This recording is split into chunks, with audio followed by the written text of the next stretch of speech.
मौन की शक्ति, पावर ऑफ साइलेंस।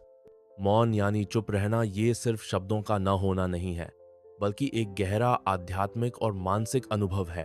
अक्सर हम सोचते हैं कि बोलना ही ताकत है, लेकिन सच्ची ताकत उस मौन में छिपी होती है जो विचारशील, स्थिर और सटीक होता है। 1. मौन समझ का संकेत है। जब हम चुप रहते हैं, हम बेहतर सुनते हैं। सुनना सिर्फ शब्द नहीं, बल्कि भावनाएं, परिस्थिति और भाव, ये सब समझने में मौन मदद करता है। जो व्यक्ति ज्यादा सुनता है, वो सही निर्णय लेता है। 2. मौन से भीतर की शक्ति जागती है। मौन के क्षण आत्मनिरीक्षण के होते हैं। जब बाहर की दुनिया शांत हो जाती है, तब अंदर की आवाज तेज सुनाई देती है। यही आत्म ज्ञान की शुरुआत है। 3. मौन से बचती है अनावश्यक ऊर्जा की बर्बादी। हर बात का जवाब देना जरूरी नहीं होता। कभी कभी मौन सबसे प्रभावशाली उत्तर होता है। यह न सिर्फ दूसरों को सोचने पर मजबूर करता है, बल्कि आपकी ऊर्जा को भी बचाता है। 4. मौन ध्यान का पहला चरण है। बुद्ध, महावीर और कई संतों ने मौन को अपने साधना का मूल बनाया।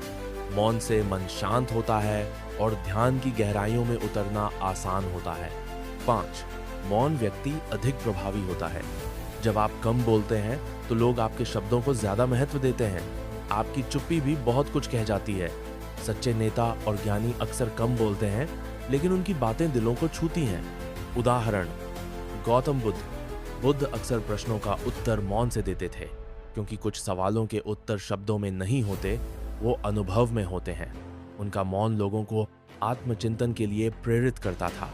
कैसे अपनाएं मौन को जीवन में? रोज 10 लाख 15 मिनट का मौन अभ्यास करें। झगड़े या बहस में तुरंत प्रतिक्रिया देने के बजाय कुछ समय मौन रहें। ध्यान और प्राणायाम के साथ मौन का अभ्यास करें। सोशल मीडिया या अनावश्यक बातचीत से ब्रेक लें।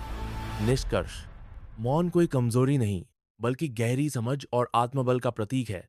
जब आप बोलते नहीं, तब भी आप बहुत कुछ कह सकते हैं, और वो असरदार होता है। मौन में वह शक्ति